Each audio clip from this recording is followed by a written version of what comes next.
April of 1945 arrived in Europe like a held breath finally released, an entire continent exhaling under steel thunder and the slow march of booted men. The map of war had shrunk to a smudge of last stands and collapsing lines. Cities smoldered, railheads were silent, and behind barbed wire the dead had outnumbered the living for years. In the lowlands of Bavaria, a narrow road threaded toward a place a world away from any comfortable explanation. Dachau. It was a word already freighted with rumor, whispered accounts from survivors and intelligence reports. For the soldiers who rode toward it, it promised an answer to the question that had haunted them through villages evacuated and towns liberated. What had been done in the shadows where no one had looked? They came in armored columns, jeeps with wind-bitten flags, a blur of olive and steel. The men were not fresh recruits. They had traversed months of front, of casualty lists and ration tables, and the odd bit of humor that makes men endure. Still, nothing in their training had prepared them for the precise shape of human ruin waiting behind the rail embankment and the walls of a camp whose name would become shorthand for the industrialized cruelty of a regime. The first frames that reached them were not cinematic in composition. They were lived in raw, stolen breaths. Smoke hovered low over the barracks, not from battle, but from the extinguished remains of a system that had burned its own people. Hair brushed at the wind like dead flags, rows of bunks that had seen too many nights. The air had the metallic tang of iron and a chemical undernote that memory would label later as gas and char and burned flesh, but in that moment it was simply the smell of something criminally final. A soldier who had never cried in battle, who had seen friends fall and towns liberated, would later say that Dachau carved something irreducible into him. Not anger alone, not sorrow alone, but an acid mixture of both that erased polite categories. The men dismounted, hands on rifles, on instinct ready to meet a threat that the camp did not pose anymore. Instead, they met hunger in human faces, a cabal of eyes too wide, emaciated limbs, the living skeletons of men and women whose biographies had been stripped to survival and memory. Their mouths moved, forming names like anchors. And the soldiers, those carriers of the empire they served, felt the geography of justice tilt and crack. This is where the story of liberation becomes complicated. Liberation is not a single noble moment. It is a series of human responses under pressure, some heroic, some monstrous, some irretrievably human. The truth that the camera film and official reports would later try to fix into neat records began here in turbidity and noise, in the howl of a Jeep engine, in the orders barked to maintain discipline, in hands that trembled while offering bread, in a lieutenant who read the faces of his men and felt something older than law swell inside him. The stage was set for a moral crisis, and it would be played out in the rawest terms. In the rubble and the stench, in the rows of the dead, the liberators found not just victims, but perpetrators. Uniforms, insignia, and documents lay like props in a grim theater. The presence of these living, breathing agents of cruelty would fold the story inward, toward retribution. The war had taught men to kill. It had not taught them how to measure justice when the rules themselves were so thoroughly violated. That measurement, on that day, would sometimes be given in bullets rather than courtrooms. The scene widens. Cameras would later stop on the same frames. Historians would annotate and debate them, and survivors would point to particular faces and say, "I remember him." But in the moment, what happened at Dachau was a human encounter so sharp it severed ordinary restraint. The liberation had lighted a fuse that would reach into the hearts of men who had been told to be soldiers and made them, instead, instruments of immediate, unmediated retribution. They walked among the rows of bodies as if they had stepped into a new kind of weather, a climate of death so dense it altered the taste of commands and conversation. The barracks were a skeletal architecture of human nights, and inside were scenes that would haunt decades of testimony. Men who could barely lift a hand, women with the hollowed cheeks of famine, children who stared as if frozen in a child's refusal to understand. Medics moved with a focus, both clinical and hushed, measuring fever, mixing sugar into a cup of water, pressing rags to foreheads. The language, there was not a victory. It was first aid to the human race. Official photographers trained their lenses on the carnage, thinking as historians and as soldiers, and capturing images that would go on to become evidentiary anchors. There were stacks of bodies, certainly, but to categorize the scene as mere piles is to flatten the human particulars. Each was a biography cut mid-sentence. Letters still in pockets, lacing of boots, a watch frozen near a mealtime. These details multiplied the moral urgency of the moment. For the men who had fired at the enemy, who had seen the business of war work its daily routine, the faces of the dead became indictments of a system beyond any single uniform. This was not a battlefield where the usual rules of engagement applied. What the liberators found were instruments of methodized cruelty, crematoria, gas chambers, lists, and orders. The presence of living SS men in and around Dachau created a dangerous proximity between justice and vengeance. Some of these guards were young, some older, some worn by the same hunger they had enforced, some hardened by ideology. Seeing them, soldiers felt their own personal moral calculus recalibrate. It is vital in telling this story to understand that emotions on both sides were not monolithic. There were soldiers who spoke to survivors, who knelt and tried to feed a man whose ribs were a landscape. There were soldiers whose faces went hard as stone, and whose hands found newly born verdicts in their rifles. It is also true that the camp's personnel were not uniform in culpability. Administrative clerks, cooks, men stationed at gates. Each role carried a different scale of moral agency. But to many liberating troops, the distinctions blurred in that first, raw moment. The visible proof of industrial killing made nuanced moral calculus impossible for some. The war had been framed in black and white terms for years. Then, in the decomposing light of a Dachau afternoon, the lines became surgically simple. Those who killed, those who were killed, and those who watched. Rumors jittered through the ranks like birds. Stories arrived from survivors, names of people who had been killed in certain ways, lists of atrocities that were at once precise and impossible to verify immediately. Anger, therefore, was fed by narrative as much as by sight. The men who had been trained to obey orders found themselves receiving new orders from grief and indignation. Have them stand, one soldier later recounted. Line them up. The day would not end there. Orders and impulses would collide, and the proof of what happened would be both footage and testimony, and painfully, the smoke of actions that could no longer be taken back. The soldiers, the medics, the photographers, each performed their function under this new law of the camp. But within hours, control frayed. Rumor metastasized into action. Someone shouted. Another man answered with rigid intent. What followed would be contested for decades. A massacre executed in the immediate aftermath of liberation, a retributive strike against the living agents of death that has remained an uncomfortable footnote in the bigger chronicle of Allied heroism. The human mind, when exposed to sustained atrocity, reaches for forms of comprehension. Soldiers who had watched towns burned and civilians displaced were already prone to a certain numbness. Dachau did not allow numbness to settle. It demanded verdict. That day, discipline and rage cohabited in frozen tension. Men who had been drilled to expect orders now found themselves operating in the fevered jurisdiction of immediate moral judgment. Some officers attempted to restore the rule of law, to catalog what had been found and collect evidence. Fingers of authority that tried to piece a courthouse out of a slaughterhouse.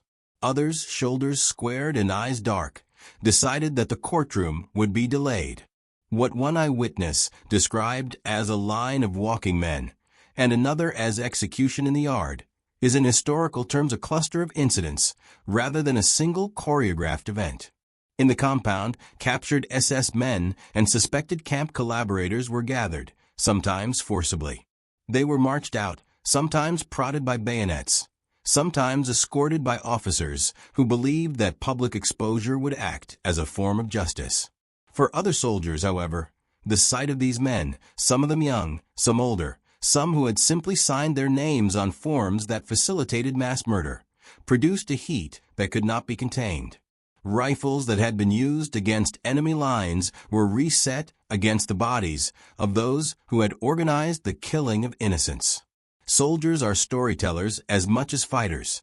They carry accounts home and retell them over mugs and in letters. The stories that came out of Dachau were told in almost ritual fashion, about a man who had been seen dragging corpses, about a guard who had whipped the doomed, about the smell of the crematorium. Each story added fuel to an already volatile atmosphere.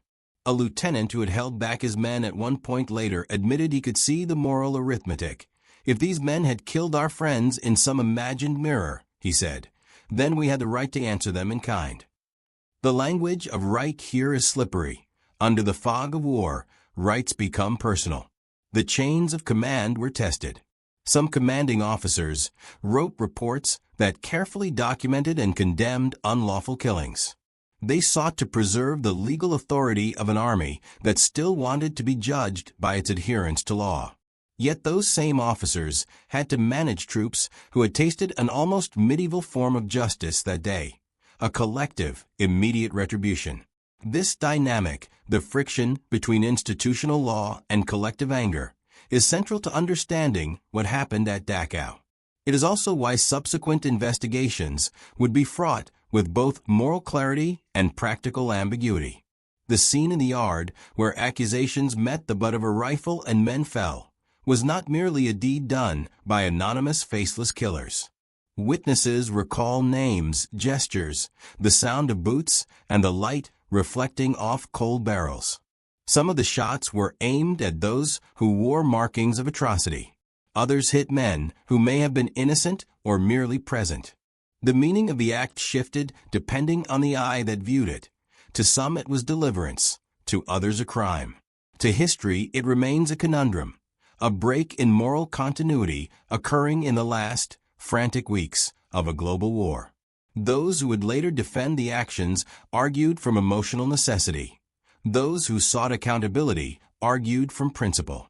The truth is that both were present in the same moment, braided together like a wound, and a cure that the body could not distinguish. The revolt of feeling had become, for a time, the authority of action. And the consequences would ripple far beyond the dusty yard of a Bavarian camp, touching lives and legal standards in the post-war order. To speak plainly, men were shot. Not all were SS. Not all were proven to be complicit. Some were prisoners of war, some were camp staff, and others were local policemen whose records were thin. The lines that separate perpetrator from bystander were muddied by weeks of coerced deportations, paperwork, and the banal machinery of genocide. For a soldier who had held a dying man's hand, the bibliography of culpability mattered less than the immediate presence of someone who had worn the symbols of the regime that had produced such ruin. The taking of lives in response to atrocity is not unique in history. Vengeance modulates the arc of many conflicts. Yet in this case, it was American soldiers, representatives of a nation increasingly cast as liberator, who became actors in a retaliatory violence. The photographs taken on that day can be read in different registers: documentation of wrongdoing, evidence of moral collapse, or raw testimony to the anguish of men who found justice too slow and too procedural. In courts of law and public memory, the images would become contested, used to argue both for the heroism of liberation and the tragedies that follow lawless vengeance. But the picture is not monochrome. There are also stories of restraint and compassion in the same hours. Officers who forced the firing squads to stop, medics who prioritized saving lives over interrogation, enlisted men who refused to shoot even when their peers raised rifles. These acts of moral resistance are as much a part of the historical record as the killings themselves. They remind us that within the haze of revenge, individual choices still had weight. The U.S. Army did not ignore what had happened. Reports were filed and investigators were dispatched. The Judge Advocate General's office had to reconcile the need for discipline with the understandable fury provoked by Nazi crimes. Interviews were taken with survivors and soldiers. Statements were compiled. Memories were cross-checked against film and photographs. Still, the reality of an army in transit, with units moving and political priorities shifting toward occupation and reconstruction, complicated a thorough accounting. Legal language would later try to contain the event: summary executions, unlawful killings, retaliatory acts. But law, while attempting to classify, cannot fully absorb the texture of grief that fed the action. The camp had been engineered for the erasure of identity. Its discovery made identity, the person, the name, the life, painfully visible. When men who had been trained to wage war against armies instead encountered human corpses stacked by the thousands, some concluded that legal niceties were insufficient antidote. They acted, and in acting they produced a truth difficult to place within the tidy categories of victor and vanquished. The day's violence would not be the last discomfiting episode to cloud the Allied moral high ground. Yet it offers a necessary lesson: that states, armies, and peoples can be both liberators and perpetrators, often within the same breath. This dissonance must be held rather than dismissed. Only then can history resist the seduction of single-line narratives. Witness accounts, when pooled, produce a mosaic rather than a photograph. A chaplain recalled a procession. Prisoners marched toward an open yard, then ordered to drop. Men who had found names carved into identity cards, camp electrician, transport clerk, watched a sequence unfold in which some of those present were made to pay immediately for the abstract weight of the camp's crimes. An artillery sergeant, whose hands were forever stained in his memory, said he remembered trembling with a sense that the world had contracted into an act of redress. "We weren't thinking about military law," he said later. "We were thinking about justice." For many soldiers, justice and vengeance were interchangeable that day. They had been fed daily narratives of right and wrong, of the enemy's monstrousness, through the press and through the testimony of liberated towns. Dachau collapsed those narratives into a single monstrous fact. To be sure, official orders existed to gather evidence, to process prisoners, to hold the guilty accountable through demobilized courts. But those systems function best when there is time to collect testimony, to cross-examine, to weigh evidence. Time was a scarce currency. Men, driven by horror, spent it instead on immediate retribution. The interviews taken in the weeks after liberation reveal a deep fracture between those who believed military discipline must be preserved at all costs and those who insisted that, sometimes, the scale of atrocity demanded reflexive punishment. This argumentative split would animate the subsequent investigations. Yet what we mustn't lose sight of is the human texture behind it. The face of a mother remembering a child lost. The face of a former prisoner recognizing a guard. The face of a soldier seeing both and losing his balance. The legal process attempted to parse intent. Did the soldiers set out to kill? Were their actions spontaneous, a reaction stirred by the immediate environment, or were they premeditated acts of reprisal? Investigators talked themselves in circles, trying to fit human emotion into legal boxes. In some cases, they could show clear, deliberate activity. In others, evidence was fuzzy, colored by time and trauma. Another complicating factor was that the camp was not a neutral crime scene. Items were moved, bodies were tended by medics, and survivors were given emergency care. Photographers prioritized certain frames over others, and the circulation of images shaped public perception. Some images provoked outrage at the actions of American soldiers. Others reinforced the horror of what had been found in the camp. Public opinion, both domestically and abroad, would be split depending on which frames were emphasized. The moral fog did not, however, grant immunity.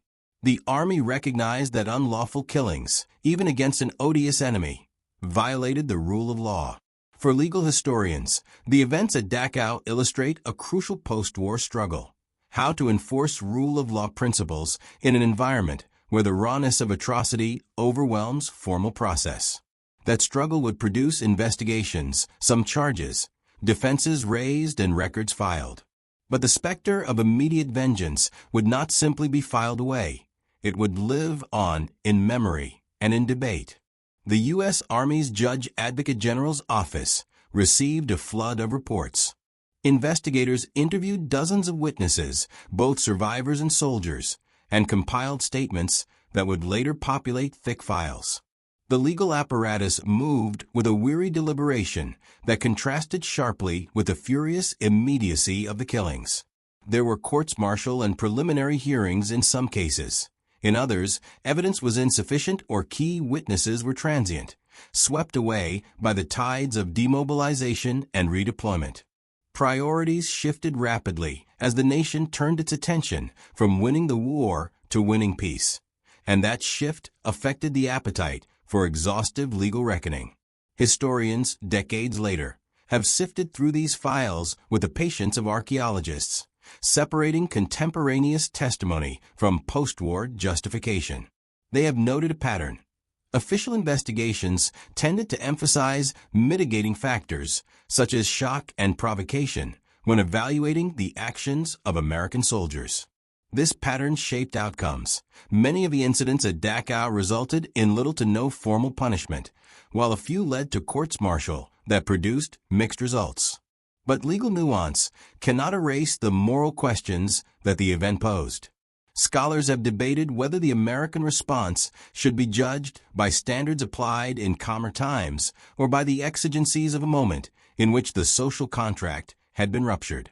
Some argue that to hold soldiers strictly accountable for actions born of trauma is to demand from them a capacity for judicial patience that the system itself did not exhibit.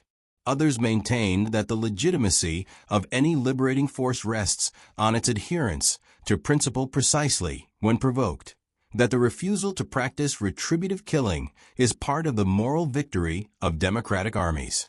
At stake was not merely legal culpability, but historical identity. America's narrative of the war, a story of liberation and moral clarity, confronted an uncomfortable counter-narrative in which some liberators became lawbreakers. How the post-war nation would reconcile this contradiction influenced public memory. Official histories often emphasized the heroism of liberation while marginalizing episodes of misconduct. The tension between memory and record is a historian's daily labor, to bring the messy, contested past into sharper relief without flattening its contradictions into tidy myth. To the liberated prisoners, the legal arguments felt academic. Their immediate needs were food, shelter, and the ability to speak their names aloud. To the soldiers, the law either vindicated or failed them, depending on the mood of the moment. To the world watching, the event complicated the moral geometry of victory. In the end, the Army's investigations stand as testament to an institution trying to hold itself accountable even as the world it had fought to order was collapsing into new conflicts and new priorities. Amid the legal maneuvering, the survivors' voices insisted on being heard. Many had no appetite for the juridical subtleties that would preoccupy Army lawyers. Their concerns were existential, about bodies, memory, and the simple act of being recognized as human. Some survivors, when asked about the American reprisals, expressed conflicted feelings. Gratitude for liberation coexisted with a horror at the sight of vengeance carried out where justice might have otherwise been administered. For some, the killings of camp staff seemed a kind of natural law, the scaffold for immediate satisfaction in a world that had denied them justice too long. Testimonies recorded in the immediate aftermath show the emotional complexity of their responses. There were those who said little and stared at the ground, as if speech would dislodge another memory. Others, with a brittle voice, called for full reckoning, not just of a few guards, but of the entire machinery that had organized death. Many focused on survival and remembrance, the desire to name the dead, to return to a life in which identity was not an instrument of selection. For historians, these testimonials are invaluable. They refuse to let the event be reduced to a vignette about military discipline. They insist on the human cost: bodies, families obliterated, children stolen, futures derailed. And because they were there, because they had seen both the camp and the retributive violence, their accounts complicate any simple moralization. Some survivors insisted that the Americans had done what was necessary. Others recoiled from the sight of blood being exchanged for blood. The survivors' experiences also shaped post-war legal and commemorative practice.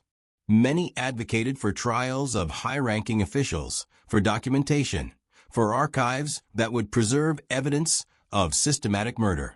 Their advocacy helped catalyze broader botanical growth in Holocaust historiography.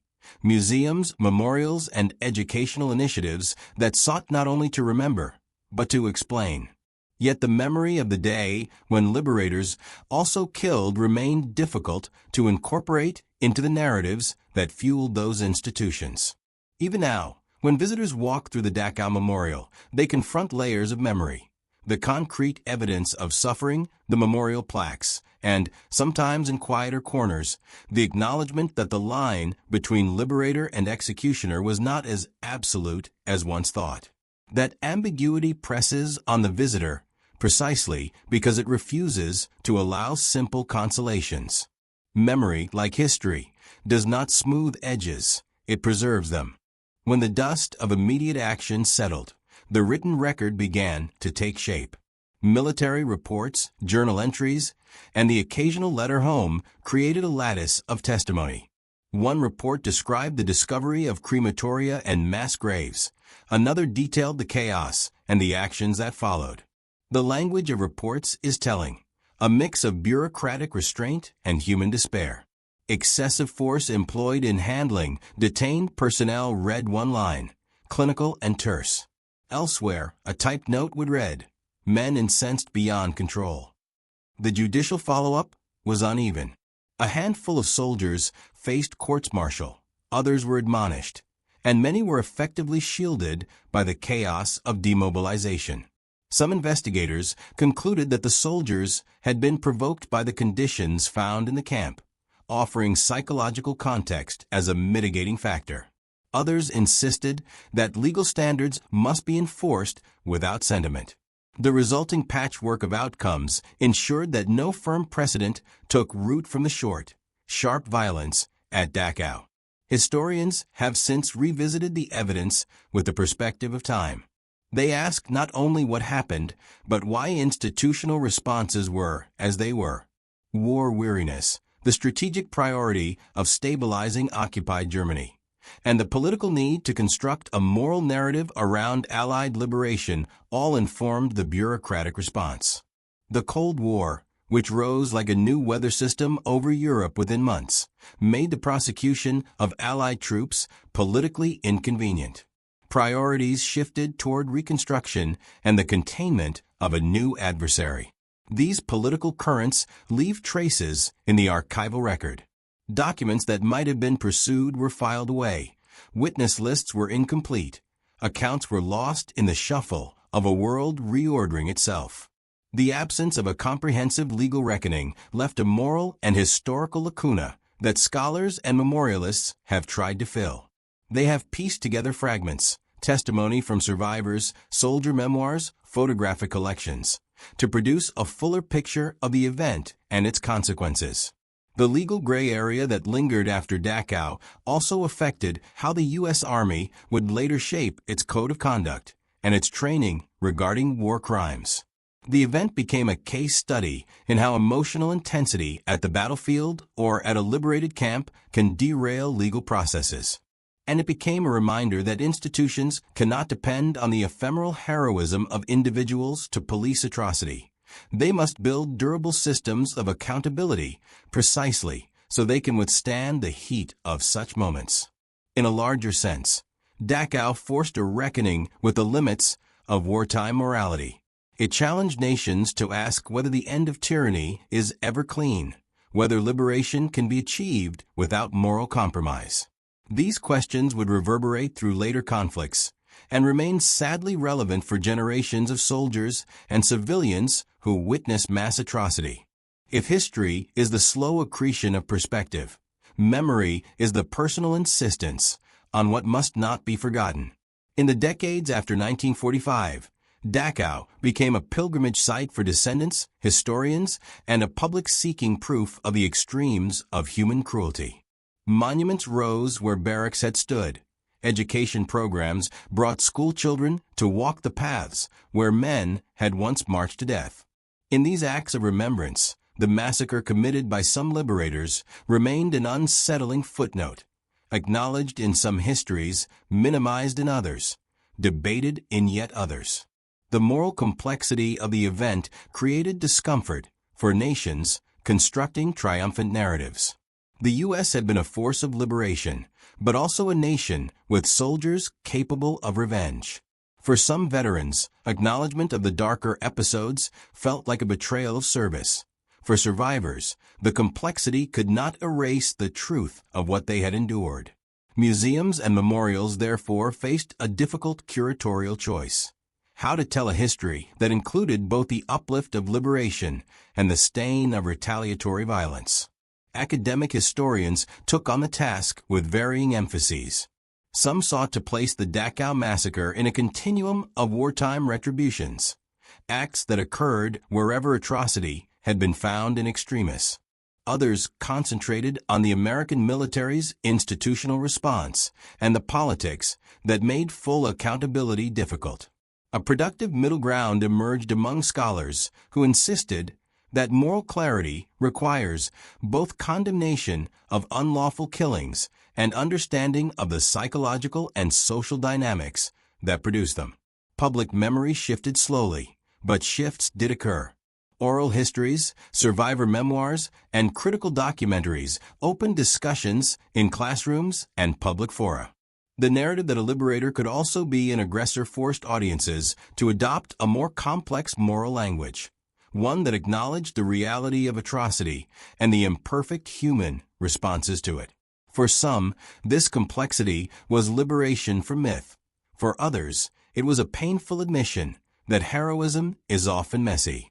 The world confronted two intersecting truths at Dachau: that industrialized murder had been perpetrated on an unprecedented scale, and that immediate human responses to that murder could themselves be unlawful. The task for memory and for history was not to erase one truth in favor of the other, but to hold both together, however uncomfortable that holding may be. It is the only honest way to teach future generations about both the depth of evil and the fragile, often faltering, moral resources available in its wake. Beyond institutional histories and legal memos, Dachau demands an ethical pause. To recount the massacre is not to tarnish the entire memory of Allied liberation. It is to insist that moral clarity cannot be achieved by selective memory. The bravery of soldiers who risked life and limb to end tyranny exists alongside the acts by others whose morality fractured when faced with incomprehensible horror. To recognize both is neither to absolve nor to condemn wholesale, but to insist on nuance in the language of remembrance. This insistence matters because the lessons are practical. Militaries must prepare for the aftermath of atrocities with systems that both care for survivors and contain the urge for immediate vengeance. War crimes training, chain of command clarity, and swift legal processes are not abstract ideals. They are guardrails that protect both civilians and soldiers. Dachau shows what happens when those guardrails weaken under pressure. Justice becomes improvisation, and improvisation can become crime. There is also a human lesson here about the fragility of moral instincts. When faced with the systematic destruction of others, humans sometimes respond with a counter-violence that mirrors the original crime. That reflex may bring momentary satisfaction, but it does not rebuild the moral order nor heal the victims. It instead perpetuates cycles of brutality. The work of remembrance and justice must therefore be rigorous and patient, designed to channel righteous indignation into accountable institutions rather than into private retribution. The philosophical complexity of Dachau's aftermath is not a comfortable subject for easy entertainment or polemic. Yet it is precisely the kind of history that deserves both cinematic attention and sober study. It forces viewers and readers to reckon with the texture of human response to atrocity and with the institutions meant to regulate that response. This is not a tale that seeks to absolve anyone. It is instead an invitation to understand the root causes of how and why people fall into certain kinds of violence when thrust into exceptional circumstances. If there is a final lesson, it is this: moral clarity is not a static state, but a practice. It must be cultivated even in the face of staggering provocation. To refuse to do so is to make oneself indistinguishable from the forces one claims to oppose. In the quiet years that followed, Dachau became more than a site. It became a repository of lessons. Schoolchildren walked its paths and learned about bureaucracy turned murderous. Scholars debated the limits of justice. Families of survivors rebuilt lives from ragged threads, some finding peace, others carrying scars to the grave. The men who had pulled triggers that day returned to America with medals and memories, and some were haunted in ways official records could never register. The U.S. Army's files remained thick with testimony, but testimony is only one form of accountability. The cultural reckoning, the stories told in classrooms, the photographs hung in museums, the memorials that stand under Bavarian skies, has perhaps done more to prevent repetition than any single court proceeding could have. Dachau is not a closed book. Each generation that visits writes itself into the site's memory by listening and by asking hard questions. What does liberation mean when the liberator is imperfect? How should a society balance empathy for traumatized soldiers against the imperative of adherence to law? The answers are contested and will remain so. But asking the questions matters. It keeps history from calcifying into myth and keeps ethics from becoming mere rhetoric. This story, like all stories of war, resists tidy endings.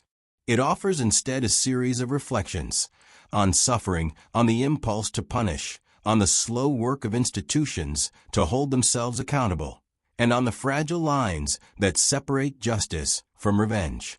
Remembering Dachau honestly means refusing to make anyone wholly villain or wholly hero.